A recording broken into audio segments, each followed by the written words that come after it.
बिस्मिल्लाहिर्रहमानिर्रहीम अस्सलाम वालेकुम। आज हम बनाएंगे बहुत ही मज़ेदार सा एकदम दानेदार रसीला सा सूजी का हलवा।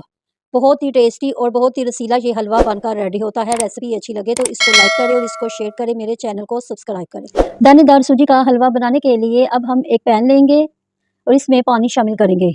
मैंने इसमें 6 कप पानी का इस्तेमाल किया है क्योंकि हम 2 कप सूजी से हलवा बनाकर रेडी करेंगे। तमाम मेजरमेंट मैंने इसी कप के साथ की है। 6 कप पानी डालने के बाद अब हम इसमें चीनी शामिल करेंगे। मैंने 3 कप चीनी का इस्तेमाल किया है। इससे हलवा ना तो बहुत ही ज़्यादा मीठा होगा और ना बहुत ही ज़्यादा इसमें मीठा लाइट होगा। ये परफेक्ट मेजरमेंट है। अब हम इसमें 4 से 5 कूटी हुई इलायची शामिल करेंगे। थोड़ा सा अब हम इसको मिक्स करेंगे।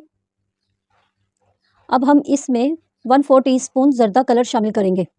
अगर आप ज़र्दा कलर ना इस्तेमाल करना चाहें तो आप केसर को पानी में थोड़ा सा हल करके वो भी इस्तेमाल कर सकते हैं। अब हम इन तमाम चीज़ों को अच्छे से मिक्स कर देंगे। हमने इसको इतना मिक्स करना है कि चीनी अच्छी तरह से हल हो जाए और इसमें बॉयल आना शुरू हो जाए। 5 मिनट तक हम इसको अच्छी तरह से पका लेंगे क्योंकि हमने इसको एक तार का शीरा नहीं बनाना, सिर्फ चीनी मिक्स हो जाए तो हमारा ये शीरा बनकर रेडी हो जाएगा। 5 मिनट तक मैंने इसको अच्छी तरह से पकाकर रेडी कर लिया है। अब हम इसका चूल्हा बंद कर देते हैं और इसको एक साइड पे रख देते हैं।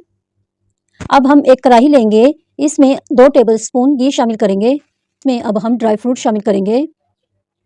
मैंने कुछ बादाम लिए हैं और कुछ कोकोनट ली है जिसको ब्रिक ब्रिक मैंने काट लिया है। इसको 1-2 मिनट के लिए हमने ड्राई रोस्ट कर लेना है। मेवा हम बाद में शामिल करेंगे क्योंकि वो बहुत ही जल्दी फूल जाता है। अब हम इसमें मेवा शामिल करेंगे। इसको भी अच्छी तरह से हमने 1-2 मिनट के लिए फ्राई कर लेना है। 1-2 मिनट तक इसको ड्राई रोस्ट करने के बाद अब हम इसको प्लेट में बाहर निकाल कर रख देंगे। उसी पैन में अब हम घी शामिल करेंगे।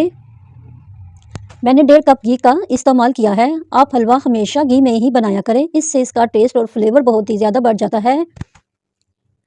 जब घी अच्छी तरह से मेल्ट हो जाए तो अब हम इसमें सूजी शामिल करेंगे।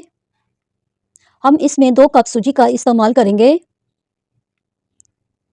सूजी को डालने के बाद अब हम इसको हल्की आंच पर भून लेंगे। हलवे में सूजी को भूनने वाला स्टेप बहुत ही अहम होता है। अगर हम सूजी अच्छी तरह से ना भूने तो हलवा हमारा रसीला और दानेदार नहीं बनेगा। इसको 5 मिनट तक हमने हल्की आंच पे अच्छे से भून लेना है। अगर हम सूजी को अच्छे से नहीं भूनेंगे तो हलवा हमारा बहुत चिपचिपा सा और दानेदार भी बनकर रेडी नहीं होगा।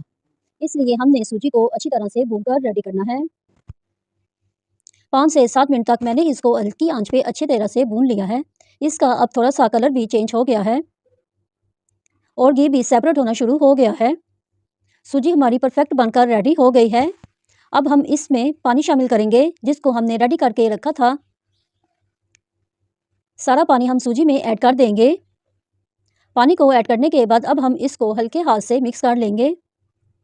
आपने चम्मच को मुसलसल हिलाते रहना है ताकि इसमें गुठलियां ना बन जाए। अगर आप इसमें चम्मच का इस्तेमाल नहीं करेंगे तो गुठलियां बन जाएंगी। थोड़ी देर के लिए हम इसको कवर कर देंगे। थोड़ी देर के बाद हम देखेंगे कि पानी पहले से कुछ खुश्क हो गया है। अब हम इसको मुसलसल चम्मच के साथ अच्छी तरह से पकाकर रेडी कर लेंगे। इस टाइम पे हमने चूल्हे की आंच को स्लो कर देना है। अब हम इसमें ड्राई फ्रूट शामिल करेंगे जो हमने रेडी कर रखे थे। थोड़े से ड्राई फ्रूट मैंने ऊपर गार्निश के तौर पर रख लिए हैं। अब हमने इसको मिक्स कर देना है। बहुत जल्दी सूजी फूल जाती है इसलिए आपने इसको मुसलसल हिलाते रहना है। अब हम इसमें सबसे एंड पे 2 टेबलस्पून घी शामिल करेंगे। इस तरह घी शामिल करने से हलवे में शाइनिंग भी बहुत ही अच्छी आती है और हलवा बहुत ही रसीला बनकर रेडी होता है। 1-2 मिनट के लिए हम इसको कवर कर देंगे। 1-2 मिनट के बाद ढक्कन उठाएंगे। किस कदर दानेदार और रसीला हमारा हलवा बनकर रेडी हुआ है।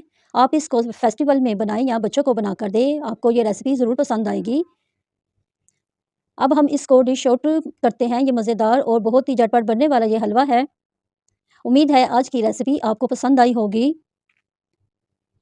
इसका आप टेक्सचर चेक करें किस कदर ये रसीला और दानेदार हलवा बनकर रेडी हुआ है। सिर्फ 15 से 20 मिनट तक हमने इसको बनाकर रेडी किया है।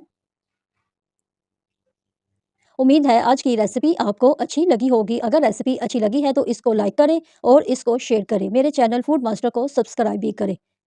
अपना बहुत सारा ख्याल रखिएगा और दुआओं में याद रखिएगा। मिलते हैं नई रेसिपी के साथ। अल्लाह हाफिज़।